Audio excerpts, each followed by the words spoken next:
యెహోవాకు నేను పరిశుద్ధ దేవుడను, ఇశ్రాయేలులకు పరిశుద్ధకర్తను, నేనే మీకు రాజును. ఆయనే మనకు రాజు, రాజులకు రాజు, ప్రభులకు రాజు, ప్రభులకు ప్రభు. దేవుడు ఆయన మరలా త్వరగా రాబోచు ఉన్నాడు. దేవుడు నామమునకు స్తోత్రం. యేసు రాజుగా వచ్చుచున్నాడు.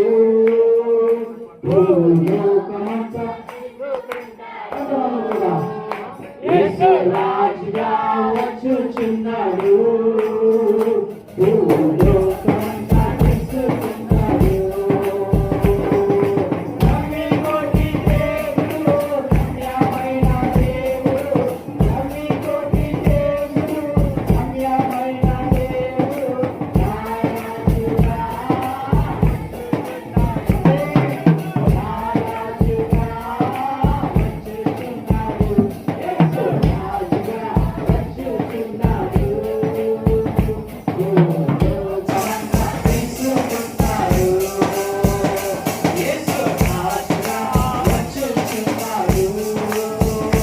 Oh